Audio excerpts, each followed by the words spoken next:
Today's first reading is from the letter of St. James. In the New Testament, there are 3 James. The first one is son of Zebedee and brother of John. He was an apostle. The second James is son of Alphaeus, also the apostle of Jesus. And there is a third James.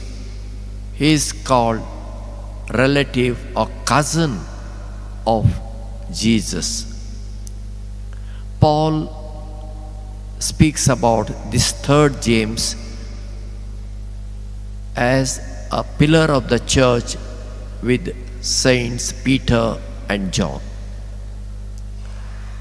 And the scripture scholars say this third James wrote this letter for the 12 tribes of Israel who are spread out in diaspora outside Judea in Greek language. So today's reading is the beginning of his letter. After the greeting, he says, when trials, struggles, difficulties come in our life, don't worry. Ask for wisdom of God. Because these trials, temptations and difficulties, they test our faith. When everything goes on smooth in our life, we don't appreciate what God is doing in us. When difficulties arise, we are shaken up. And then some of us blame God. Some get angry with God. And there are people, Catholics, who curse God. And there are a few who leave God and go away. By doing this, God is not affected. Because He is the supreme power. He doesn't need us. We need Him. Therefore, James says, ask for wisdom. And if you have the wisdom of God, you will surrender before God. You surrender your life, your problems, everything. God may help you or God may not help you. But remain with Him. Because God knows what is best for us. In the Gospel reading, we heard the Pharisees ask for a sign from heaven to test Him. Now, who are these Pharisees? Pharisees are a group of Jews originated 2 centuries before Christ. Some of them are very learned people. Some are very politically influenced people. Some were rich. And they interpreted the law.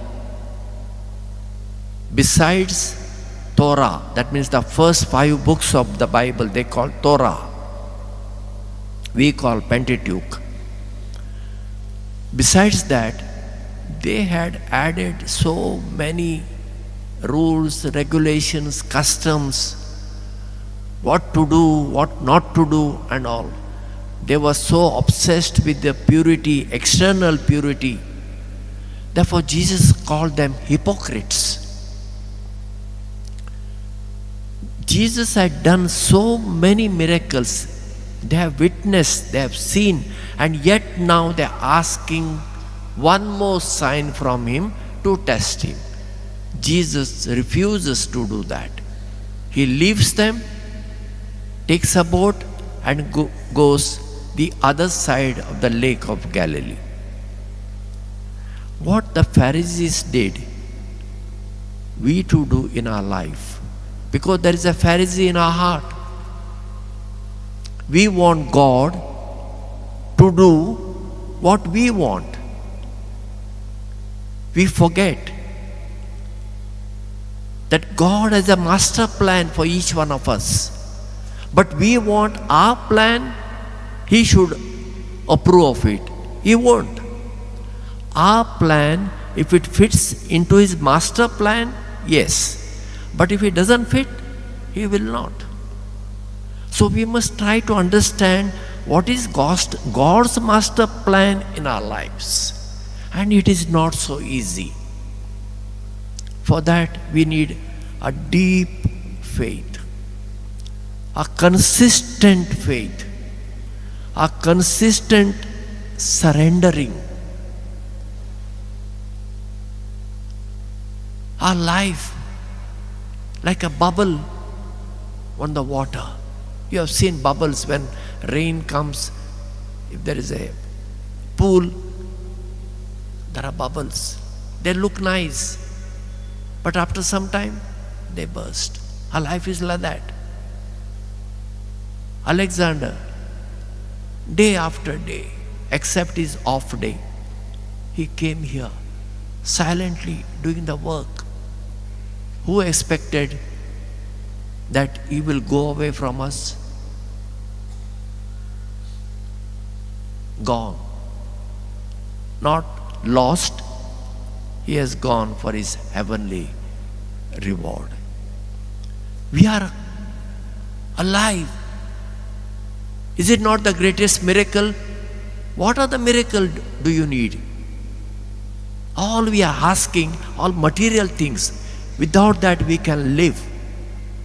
We are not asking for spiritual things. We are not asking the Lord, Lord, I have in me anger against so many. I can't forgive them. Please help me so that I may forgive them. I have jealousy in my heart. Please help me that I appreciate others. I am self-centered person. Help me, the other-centered person. I am a lazy person. Help me to become dynamic and active.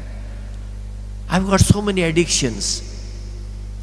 Alcohol, cigarettes, gudka, gambling, womanizing, various sort of vices I have. Drugs. Help me to come out of this net. Do we ask for this grace? And if we ask for these things, God will give, because God wants us to become holy. Didn't Jesus say, be perfect as my heavenly Father is perfect? Our model is God the Father. Today, in humble heart, let us thank God that we are alive today. Let us ask Him today, our thoughts, our words, and our actions may be pleasing to Him.